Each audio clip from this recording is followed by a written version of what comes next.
The surface of Ravex, 3 shimmered under the oppressive weight of twin suns. The heat was dry but invasive, and it coated every surface in a thin layer of orange dust. A scorched wind dragged itself through the half-collapsed trade outpost, stirring garbage and grit across rust-stained metal panels. This wasn't a place where deals were made with paperwork. It was a place for disappearances, for last-chance exchanges, and for things you didn't want to carry back into civilized space. Captain Elias Vorn pulled his collar higher against the wind. His boots crunched over fragmented metal and fractured glass as he approached one of the more intact stalls on the edge of the open bazaar. The makeshift canopy above was patched with what looked like emergency shelter foil, and a faint blue glow filtered through it, casting long, angular shadows across the interior. He scanned the area before stepping inside. His right hand hovered close to his belt holster, where a worn plasma pistol sat partially visible under his coat. Every instinct, sharpened by 15 years in military black ops and another 5 in mercenary work, told him this was a bad idea. But so was dying broke. Elias Vorn, 42 years old, had seen a dozen wars come and go and had survived all of them by staying detached. After leaving the Unified Systems Armed Corps, he'd spent the next few years hauling sensitive cargo, arms, and sometimes passengers that didn't want to be noticed. His current ship, the Marlin Shade, was old but functional, like him. His last client had stiffed him on a delivery run in the Drac sector, and now he was low on jump fuel and dangerously short on credits. He needed parts, he needed fuel, and he needed something valuable enough to trade to get both. Inside the stall, the air was still. Behind a reinforced table stood a Golari merchant, thin, humanoid, with pale gray skin stretched tight across its long skull and black eyes that reflected nothing. It wore a tarnished translator collar and tapped its long fingers against a cracked datapad. "You came," the Golari said in a dry rasp. "Thought you might be dead." "Not yet." Elias let the edge in his voice settle the atmosphere. "Let's see the product." The Golari turned and nodded toward a shadowed alcove behind a partition. A guard pulled aside a curtain of plasma mesh. She was sitting on the floor, hands on her lap, not bound. No chance, just the locked holding cell and a single dim light above her. Her skin, unmistakably Zentari, was a vibrant, smooth green, though marred with bruises and a long cut over her temple. Her clothes, if they could be called that, were layers of shredded silk wraps in dark purple and black, clinging to her in strips. The right side of her chest and one bare shoulder were visible, her posture regal, despite the obvious discomfort. Elias felt a shift in his chest, an instinctive tension. She didn't look up. She didn't speak. She sat still, not trembling, not pleading. That stillness unsettled him more than any outburst would have. She was part of a royal convoy that got intercepted, the Golari explained, watching Elias' reaction. Velnari House symbols on her neck. Most of them were executed. She got sold. Ended up here. Nobody's asked about her in weeks. Elias frowned. Why not ransom her? We tried. No response. Alaris Prime's in chaos. The Empire's either fallen or gone dark. No one's claiming what's left. And you're just handing her over? The Golari smile was slow and unpleasant.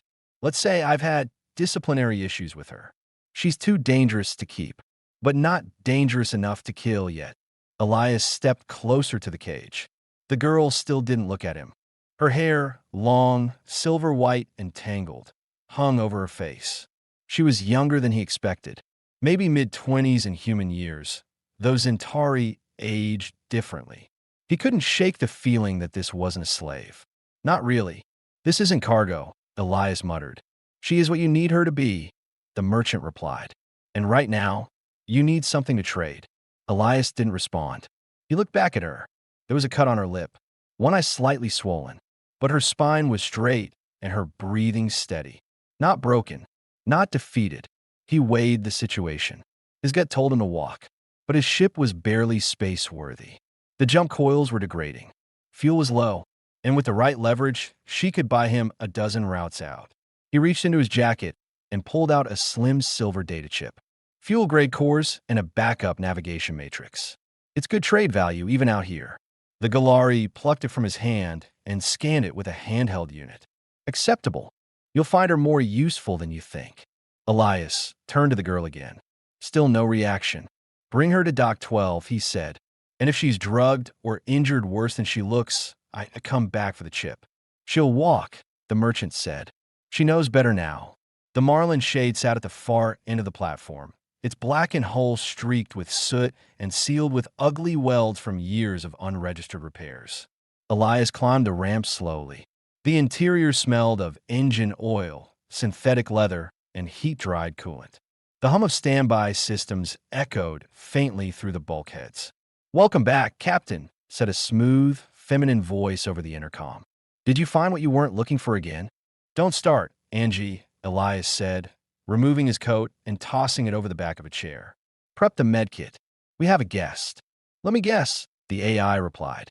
"Female, wounded, doesn't belong here." He didn't answer. Minutes later, the hatch hissed again. The girl stepped aboard without resistance. She walked steadily. Alone. No gatas. No hesitation. She paused in the main corridor, looked around, and then turned her eyes to him. They were deep amethyst, unnaturally clear. The kind of eyes that saw past the surface. Elias felt that again, something in his chest, tightening. She wasn't afraid. She wasn't thankful either. "I am Sayari," she said simply. He blinked. "You talk now." "I speak when there's reason to," she replied. "This isn't a cruise liner. You'll stay out of the cockpit. You'll not touch anything you don't understand. Don't cause problems." "I intend to stay alive," she said. There was no emotion in her voice, just certainty, like she already knew what came next. Elias pointed to a narrow doorway. "That's your bunk. Bathrooms adjacent. Food's in the galley, assuming the replicator doesn't break again." She nodded and moved past him. As she did, he caught a faint scent, something floral, artificial but oddly clean. Her steps were light, precise. Too graceful for someone who'd been a prisoner. Too calm. He watched her disappear behind the door. Then he exhaled. The ship thrummed as auxiliary power cycled. Elias moved into the cockpit, dropped into the pilot chair, and stared at the NAV screen. His fingers tapped the console, slowly, thoughts churning. Why would a Zentari noble stay silent in a cage for weeks, then walk freely onto a stranger's ship without hesitation? Something didn't fit. "She's not a slave," Angie said again, this time softer. "I know," Elias murmured. And yet he'd let her in anyway. He hadn't made a deal. He'd invited a storm aboard his ship. But at this point in his life, storms were the only thing that made sense anymore. The hum of the ship's engines deepened as Elias initiated a slow ascent from Ravex 3. The moonscape fell away beneath the hull, replaced by the thick black of open space. Out here, everything was quiet, too quiet if you asked him. A good freighter run was supposed to be predictable. Pick up cargo, dodge trouble, burn to the next station. But with Sayari on board, the calm felt artificial, like silence before a breach. He sat alone in the cockpit, boots planted wide, arms folded.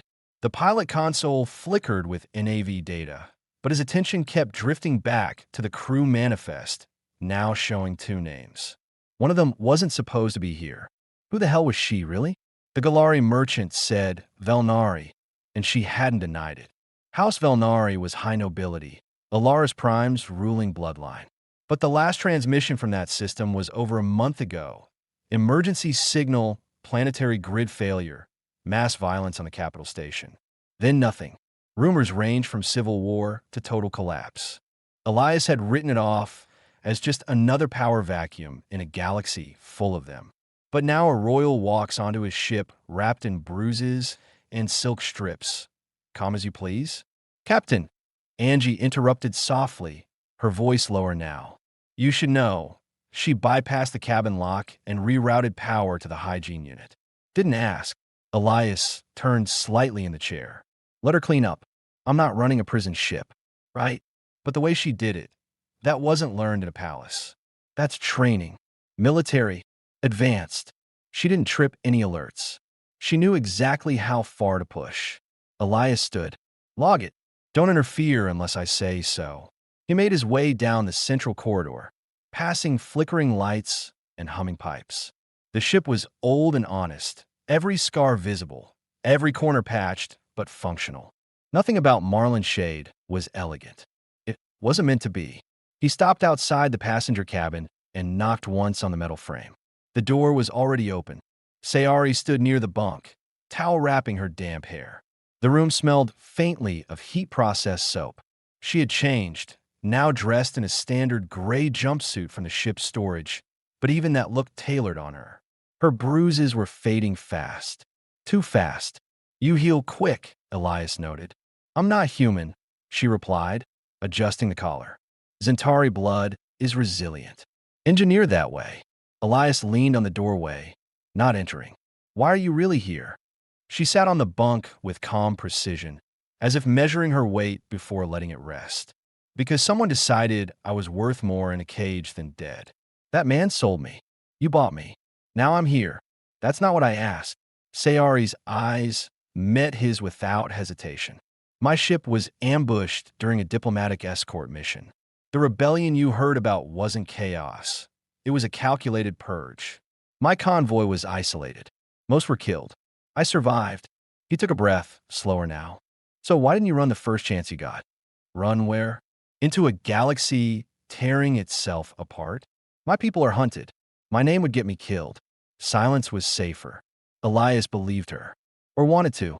She watched him closely. You think I'm lying? I think you're too calm. Would you rather I screamed? No, he said. I'd rather know what you want. Sayari stood. She moved with control. Not fear, not aggression, just enough tension to suggest she was always calculating. What I want is to stay alive long enough to matter again. He nodded once, stepped back. I'll give you that for now. Before he turned, she said, Why did you really take me, Captain? You didn't need me to trade for parts. That ship of yours still had enough in it for one more run. He didn't answer right away. Then he looked over his shoulder. Because you looked like someone who didn't belong in a cage.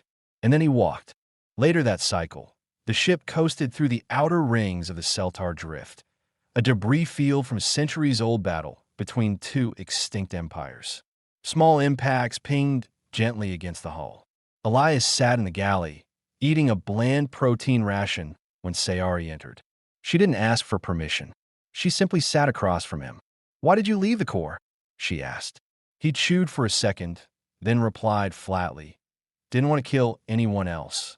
And yet here you are, she said, armed, alone, and navigating smugglers' routes. Elias smirked without humor. Turns out it's easier to be a freight runner with a record. No one's hiring peacekeepers these days. I read your record, she said calmly. Elias Vorn, Earthborn, decorated twice for extraction ops. You had a command post on the Ardent Line during the Tyros campaign. He stopped mid-bite.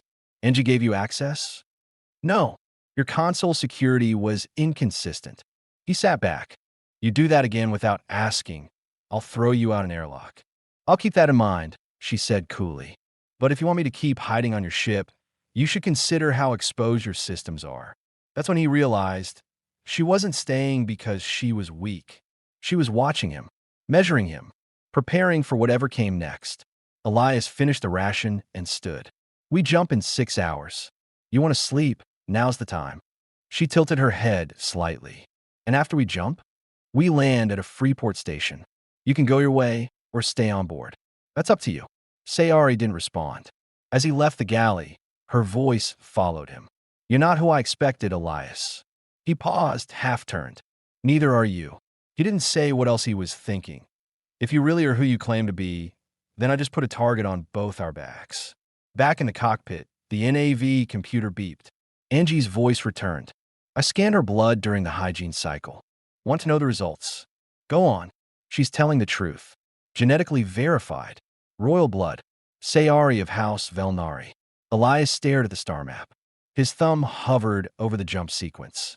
And then, softly, almost reluctantly, he said, Prep for course change. We're not going to the Freeport. New destination? Nearest relay to Lars space. I want to see what else they've buried. Outside, stars blurred as the jump core charged. Inside, two fugitives shared the same space, but not the same purpose.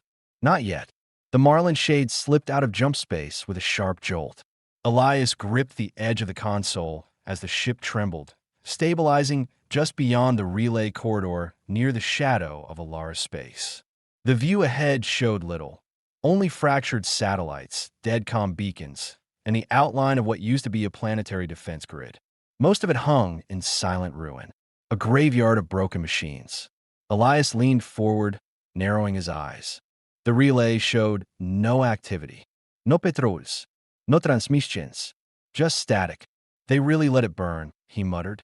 Angie's voice came through, quieter than usual. No signals. No response to ping.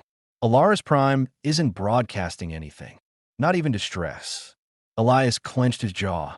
What about the moon stations? Two are intact, but dark. One might still be operational. Station VX-19. Minimal power. Atmosphere stable. He didn't respond immediately. The silence ahead wasn't just tactical. It felt personal. Behind him, soft footsteps approached. He didn't need to turn and know it was her. Sayari stood just inside the cockpit, now wearing one of his spare jackets over her jumpsuit. Her bruises were nearly gone. The swelling around her eye had faded. The way she carried herself was different now, shoulders squared, chin lifted slightly. She no longer looked like a survivor. She looked like someone preparing to take control. That's VX-19, she said, looking over his shoulder. It was our secondary diplomatic outpost. Remote, autonomous, shielded from network interference. You think there are survivors? Elias asked. She didn't answer right away. If they knew who I was, they would have erased the station completely, she said quietly. So maybe, or maybe someone left it intact for a reason. Elias checked the course overlay. It's 4 hours out, sublight. I can get us in close, but we're blind on approach. If it's a trap, I'll handle it. He turned. You're not in command here.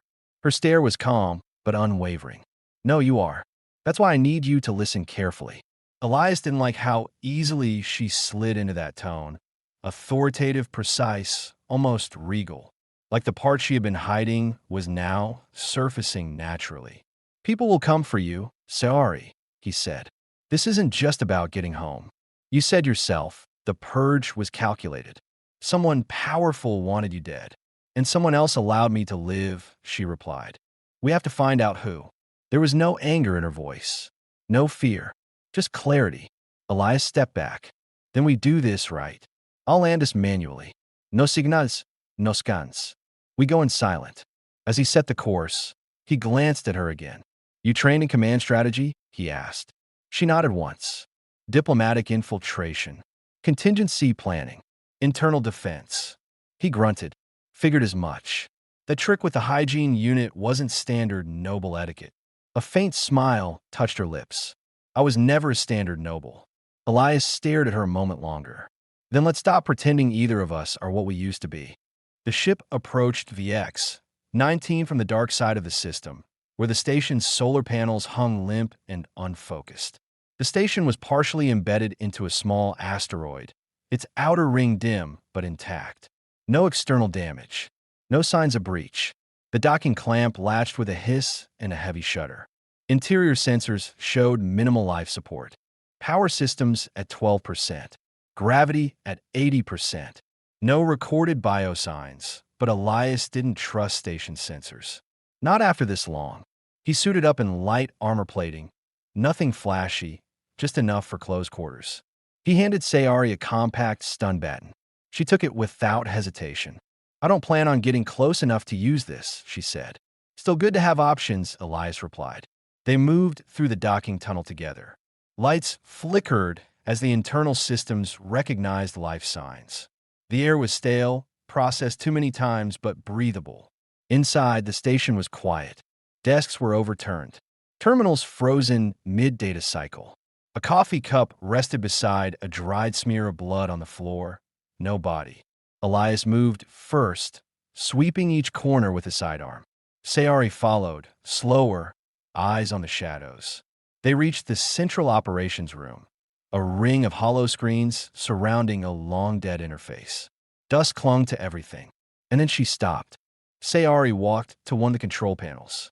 She touched a cracked interface, waited, then keyed in a code from memory. The console flickered. Weak power surged. A single screen lit up. Command node, she whispered. Offline backup. If there's any record of the last days here, it'll be in this core. She worked quickly, too quickly for someone who hadn't done this before. You've done this? Elias asked. I helped design the protocol, she said. Every house heir was trained in digital redundancy. After a tense minute, a single video log loaded. Sayari activated it. A young Zentari officer appeared on the screen. Blood on her face. Background shaking. Explosions echoed beyond the walls. VX-19 is compromised. House Velnari security has been breached. We confirm the Empress was captured. Repeat, captured. Internal betrayal. This is no uprising. This is an execution. If you find this, Sayari. The image cut out. Sayari stared at the black screen. Her body didn't move, but Elias saw her chest rise once, sharply. That was Commander Irie, she said quietly. She raised me more than my own mother. He said nothing. She didn't cry, didn't flinch, just stood there, shoulders straighter now than ever. We're not going to trade station, are we? She asked. No, Elias said. We're going to finish what they started. He stepped closer. What's your plan? She turned, her voice low and steady.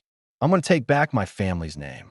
And whoever orchestrated this, whoever sold me out, they die last. Elias believed her. But he also knew what she didn't say, how deep her fear ran, how close she'd come to breaking.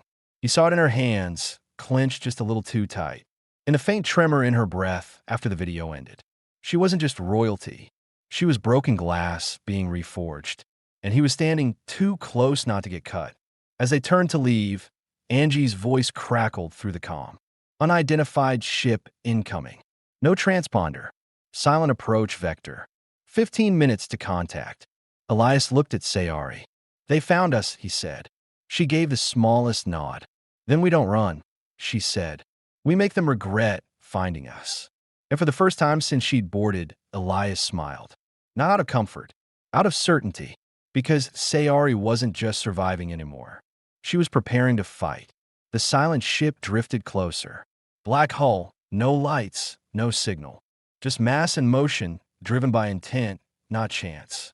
It circled slowly like a predator, testing the edges of the station's gravity. Inside VX-19's command core, Elias locked eyes with Sayari. Neither flinched. How many? She asked. Elias checked the incoming trajectory. One ship, light-class cutter. Fast, but not armored for a fight. She turned to the console. They're not here for combat. They're here to retrieve a target. Or erase it, Elias said. A sharp beep interrupted them. Angie's voice followed, taut with urgency. They're scanning our dock signature. Not broadcasting. Not hailing. Time to breach. 7 minutes. Elias turned, pulling Sayari into motion. Back to the ship. Now. They ran the corridor in silence, boots pounding against the worn metal floor. When they reached the airlock, Elias hit the seal override manually, slamming the door behind them. Seconds later, the Marlin shade rumbled as onboard systems came to life. Lights flickered through the control panels. Turbines engaged. Angie, bring weapons online. Elias barked, sliding into the pilot's seat. Close cargo hatches and prep auxiliary shields. Sayari strapped herself into the co-pilot's chair, her hands already activating the threat diagnostics. Her breath was steady, her gaze sharp. They'll try to disable the drive core, she said. They'll try, Elias muttered. The external cameras came online just as the hostile ship uncloaked near the station's dark side. Its configuration wasn't pirate. It was too clean. Tactical symmetry. Markings removed, but Elias recognized the shape. That's not freelance, he muttered. That's House Command spec. Modified stealth interceptor. Sayari went rigid. One of ours. No, one of theirs now. The screen blinked again. No hails, just targeting data being locked. And then it fired. Twin EM pulses slammed into the Marlin shade. The ship jolted hard, lights dimming, NAV screen flickering. Shields held, Angie reported. But that was a warning shot. Elias pushed the ship forward, arcing low across the asteroid surface. Dust and debris spun up around them. The hostile ship shifted position, preparing for another pass. We can't outrun them, Sayari said, tightening her harness. but we could disrupt their line of sight. Elias flipped open a side panel and activated the decoy drone system. We drop heat signatures and power back. Let them chase ghosts. He launched 3 drones. The interceptor veered, confused for a moment, and that was all they needed. The Marlin's shade dived again, disappearing below the station's curvature. In the shadow of VX-19, Elias killed the main engine and dropped to silent mode. They waited. 1 minute, then 2. Finally, Angie spoke. They paused. No new weapons lock. Sayari stared out the side viewport. They don't know where we went. For now, Elias said, but they'll circle back. He stood, moving toward the rear of the cockpit. Gear up. If they board, we fight on the ship. If we leave this rock, they'll tag us in open space. This is where we hold. Sayari followed him into the weapons locker. She didn't hesitate, choosing a compact energy rifle with practiced efficiency. No flitist, no vanity, just purpose. You've done this before, Elias said. I was trained to kill threats in confined quarters, and to survive if diplomacy failed. He handed her a spare shock pistol. Guess what? Diplomacy failed. The minutes stretched. Boots hit metal as the airlock sensors pinged. Unauthorized breach from the outer docking ring. 3 life signs, Angie warned. Armor signatures match Zentari Royal Guard, but they've been modified. Enhanced loadouts. Reprogrammed ID. They're using our own elite soldiers, Sayari said, her voice tightening. Turn them. They're not here for negotiations. Elias positioned himself near the entry bulkhead, rifle aimed. The hatch hissed. Flashbang. Searing white light.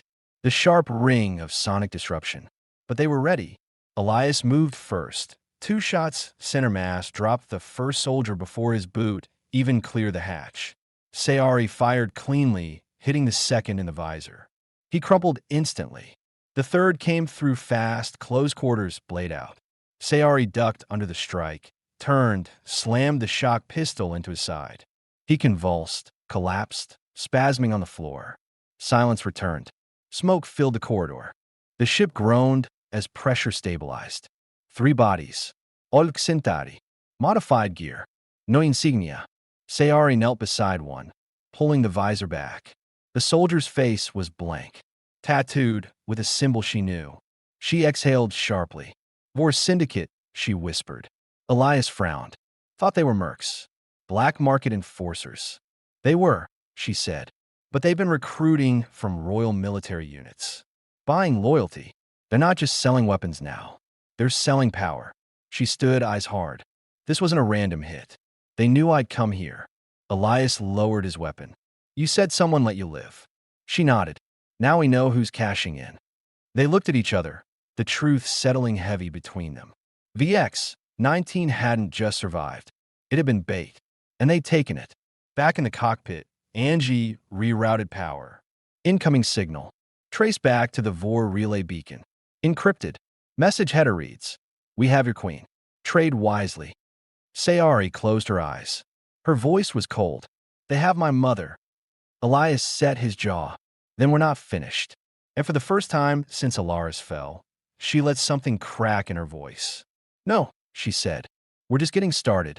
The Vor Syndicate message lingered on the screen like a threat engraved in cold steel. "We have your queen. Trade wisely." Elias stared at it for a long moment, then leaned forward and shut the monitor off with a decisive tap. "Encrypted or not," he muttered, "they wanted us to see that." Sayari didn't speak. She stood behind him, arms crossed, her posture rigid. But Elias noticed the flicker in her eyes, the way her breath caught, just slightly. A moment of hesitation. It wasn't fear. It was something worse. Personal guilt. "Your mother," Elias said finally, turning in his seat, "is still alive." Sayari nodded once, jaw tight. She would have stayed behind to draw them away, to protect the lineage. He looked at her carefully. "That means you're next in line. The last Velnari heir." "I was never meant to rule," she said flatly. "I was trained for diplomacy, not a throne. Doesn't matter now. You're what's left." Sayari looked at the floor. For a long moment, she said nothing. When she finally spoke, her voice had changed. Lower, more deliberate. "They'll use her. They'll parade her before systems still loyal to Alaris. Say the Empress has surrendered. Maybe say she named a successor, one they can control. Elias stepped closer. That's not going to happen. How do you know? She asked, looking up at him. You barely know who I am. I know what kind of person walks into a cell quietly, waits, and then walks out without asking for help. That gave her pause. She looked away. He continued, You're not just trying to get home. You're trying to stop a coup from becoming a dynasty. Sayari let out a quiet breath. Then we'll need more than just a freighter and a broken AI. I heard that. Angie snapped from the overhead speaker. We need access, Elias said, ignoring her. Information. Systems that aren't compromised. Sayari walked to the NAV console and tapped in a command sequence. There's one place left, she said. Outer Ring. Fringe system. A vault node beneath a decommissioned Zentari embassy. I stored emergency archives there. Command codes, diplomatic files, emergency command backups. If it's still intact, it gives us leverage, Elias finished. And a list of names, she added. Those who backed the rebellion. And those who stayed silent. Elias checked the star map. How far? 2 jumps, Angie answered. We'll need to refuel after the first. Options. Raven's Drift. Independent. Lawless. But still trades. Elias gave Sayari a look. You up for walking through a station full of bounty hunters and thieves who might recognize you? I'll walk, she said. But not as me. 6 hours later, Marlin Shade docked under the false name Courier, 77 at Raven's Drift. The station was a mess of steel lattice and flickering signs, orbiting a gas giant with a radiation storm chewing up its outer ring. Elias hated the place on sight. They moved quickly through the terminal. Sayari wore a dark hooded jacket, her hair tied back, her skin dusted with pigment to dim the emerald sheen. She looked less like royalty, more like a scavenger with a grudge. The fuel broker was a grumpy humanoid with 2 mechanical arms and 1 working eye. He didn't ask questions, just quoted a steep price and demanded half in advance. Elias paid without argument. But as they turned to leave, a voice called out behind them. Captain Vorn. Elias stopped cold. Slowly, he turned. A tall figure approached, gray jacket, clean boots, polished weapon at his hip. Human. Confident. Not from the drift. You're a hard man to find. Elias kept his voice steady. Depends on who's looking. The man smiled, but his eyes never warmed. Name's Kavrek. Vor Enforcement. You've got something that doesn't belong to you. Sayari didn't move. Didn't speak. She didn't need to. Kavrek's eyes flicked to her. No need to cause a scene. We both know what she is. Hand her over, and we'll make sure you're compensated. Elias replied without blinking. She's not a thing. Kavrek's hand hovered near his weapon. You sure you want to do this? Elias leaned forward slightly. If you draw, you won't get a second chance. A long pause followed. Then Kavrek smiled again, thinner this time. You just made a very expensive choice. He turned and walked away. Elias watched him go, then glanced at Sayari. You all right? I've been hunted before. He nodded. Let's not make a habit of it. Back aboard the Marlin Shade, Elias watched from the cockpit as the station shrank into the distance. The ship had taken on enough fuel for 2 jumps, but it also took on attention. Kavrek wouldn't let this go. Sayari joined him moments later. You could have handed me over, she said. He didn't look at her. Thought about it. And I don't like people who treat others like property. She nodded. After a pause. That wasn't the real reason. No, Elias admitted. I want to see how this ends. She looked at him. You don't owe me anything. Not yet. They jumped. As the stars bent and the cockpit dimmed, Sayari sat silently. Then she asked, What happened to you, Elias? Before this ship. Before this war. He answered after a long pause. I trusted the wrong people. Believed in the wrong side. Watched good men die so others could live comfortable lives. That's when I stopped following orders. And started following your conscience? She asked. No, he said. Started following gravity. Wherever it pulled. She leaned back. Then let's hope it pulls us towards something worth saving. Outside the viewport, a faint blue nebula began to glow. Ahead, the vault world waited. Silent. Forgotten. But filled with the ghosts of power. And Elias Vorn was done running. The vault world designated archive, Node 7C, orbited a cold, dying star. The planet's surface was barren, covered in a pale gray crust that cracked under its own stillness. No atmosphere, no vegetation, no evidence of civilization above ground. But 2 kilometers beneath its southern pole, buried beneath alloyed stone and old war shielding, lay one of the last untouched nodes of the Alaris dynasty's deep archive system. The Marlin Shade descended with calculated precision. No beacon, no signal flare, just coordinates passed down by a woman who wasn't supposed to survive the fall of her empire.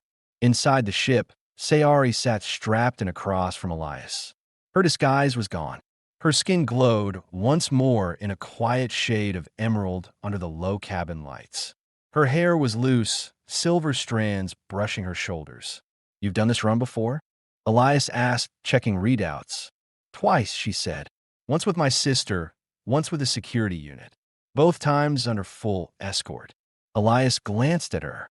"What happened to them?" She didn't answer. The ship touched down on a flat, dust-covered ledge. The hatch sealed behind them with a quiet hiss, sealing out the cold vacuum. They wore light exosuits, enough to protect them from exposure, but flexible enough for fast movement.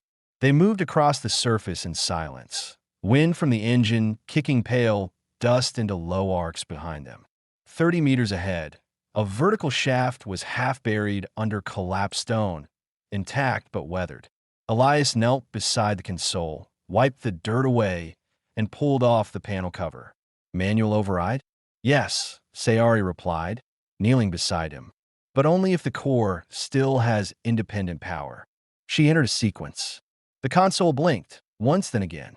A soft vibration followed, a hiss of ancient hydraulics. The stone split open slowly, revealing a descending elevator plate. Hollow, dark, and cold. Elias looked at her. "After you."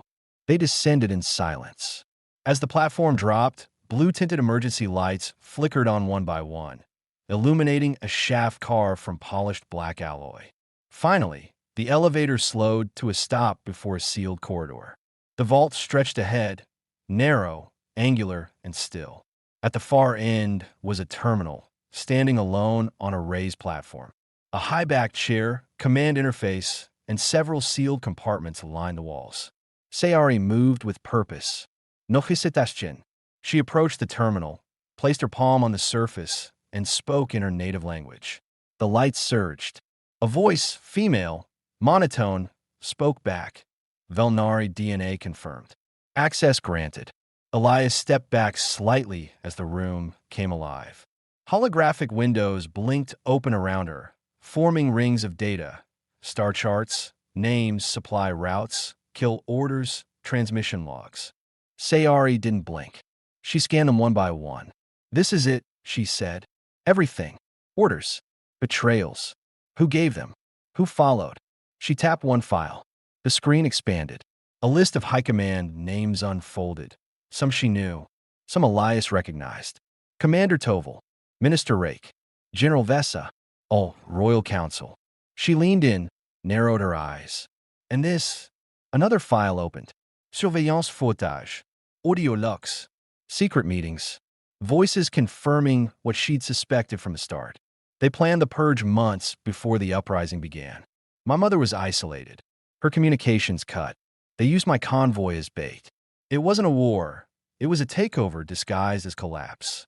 Elias watched her. The set of her jaw. The pressure in her voice. She didn't look shocked.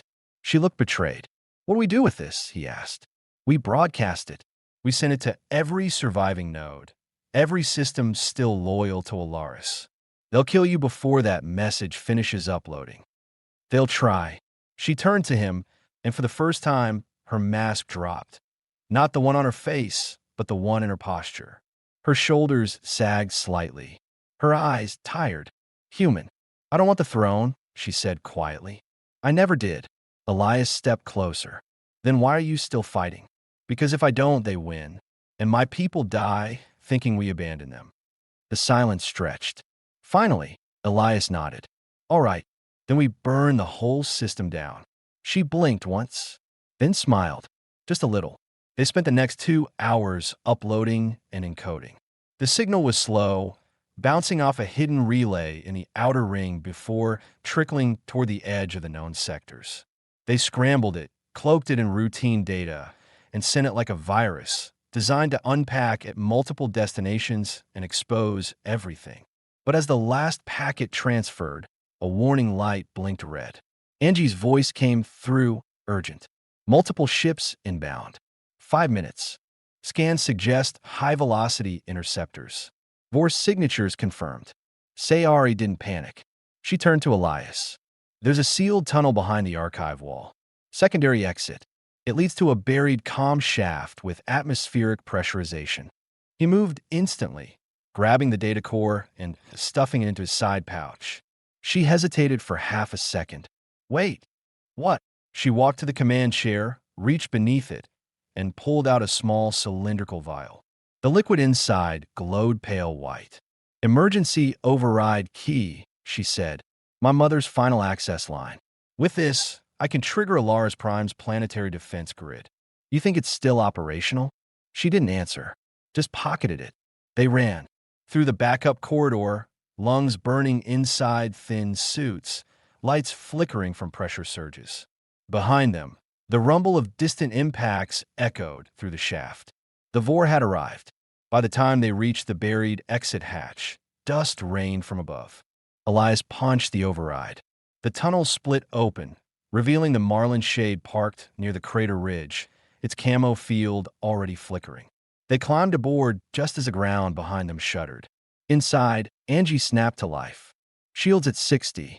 Hull integrity stable. Engines hot. Suggest immediate departure. Take us up, Elias ordered. The ship lurched into motion. Sayari dropped into the co-pilot's seat, clutching the vial in one hand, the data core strapped to her belt. You got what you needed? Elias asked.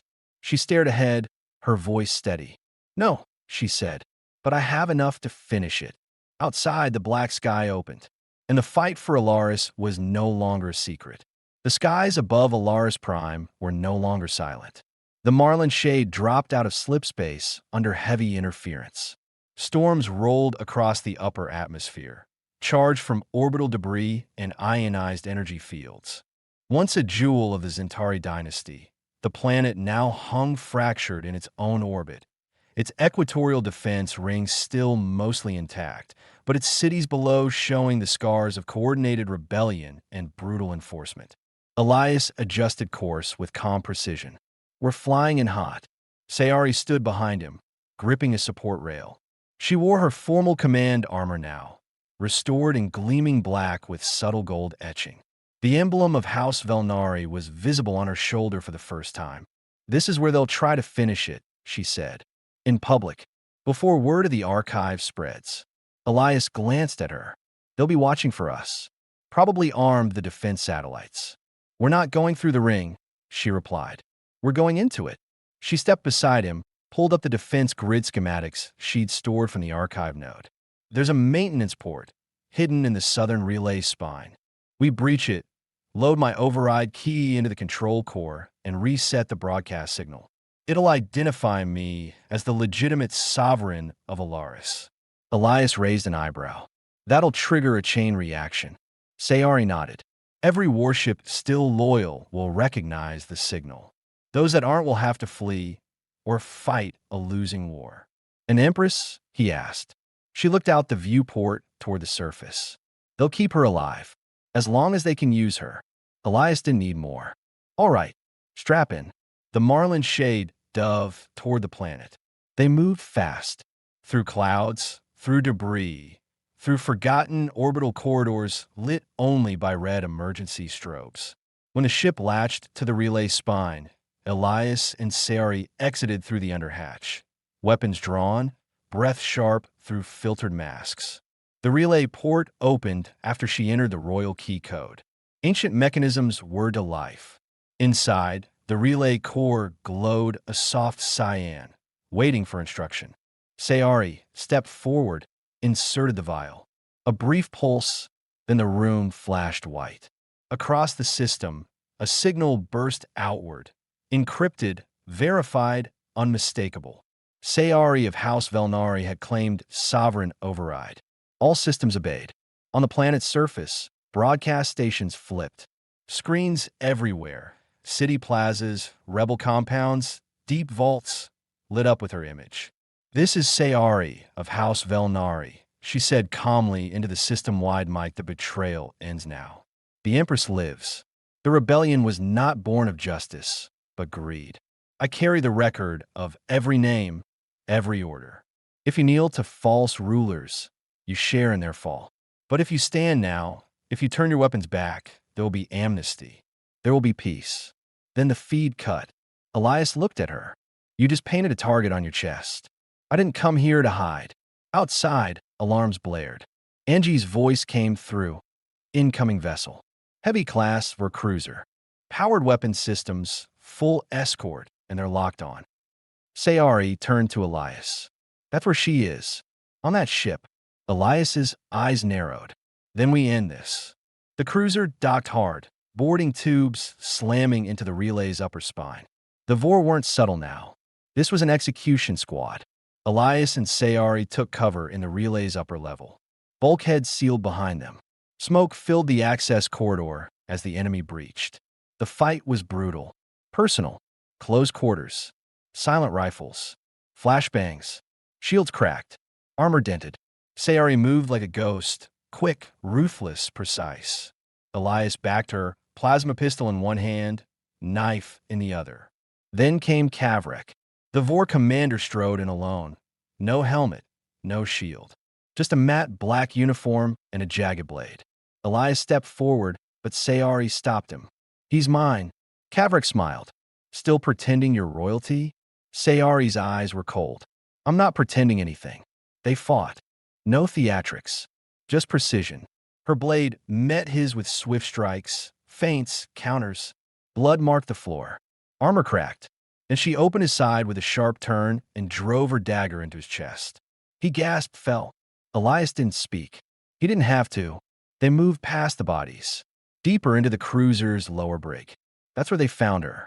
The Empress of Olaris, restrained, weakened, but alive. Silver hair disheveled. Wrists bruised. Still sitting upright. Her eyes filled with tears when she saw Sayari. "Mother," Sayari whispered. The Empress didn't speak at first. She only reached up and touched her daughter's face. Then, softly, "You shouldn't have come." "I had to." The Empress gripped her hand. "Then finish it." They carried her back to the Marlin Shade. The throne room of Alaris Prime was empty when they arrived, blasted apart, its stained glass dome shattered by war. But when Sayari stepped onto the platform, lights came on. Systems responded. The room recognized her. She activated the public feed once more. "To all systems of the Old Dominion," she said, standing in full regalia beside her mother. "Alaris stands. The Velnari line stands. This is not a return to war, but the end of one. The Vor Syndicate's grip is broken. Their network is exposed. The names of the traitors will be released. Let this be the last shadow we step through." Elias stood behind the camera, arms crossed. For the first time in years, he felt like something good had come from the fire. 3 days later, peacekeepers from 3 independent systems arrived to oversee the disbandment of Vor-controlled outposts. The Empress entered recovery. Sayari didn't take the throne. She placed it in trust, forming a new provisional council to stabilize Alaris. Elias prepared the Marlin Shade for departure. But as he reached for the cockpit controls, he heard soft footsteps. Sayari stood at the hatch, dressed now in a traveler's tunic, simple, practical. "You leaving already?" she asked. "I don't belong in a palace," Elias said, adjusting his holster. "Never did." She nodded. "Neither do I." He paused. "You coming with me?" She smiled gently. "Depends. You done following gravity?" Elias stepped aside, opened the hatch. "Let's find something worth falling toward." They boarded the ship together. And as the Marlin Shade lifted from the surface of Alaris, light breaking over the horizon, 2 souls, once lost in the wreckage of betrayal and war, left it behind. Not as fugitives, but as something more. Free.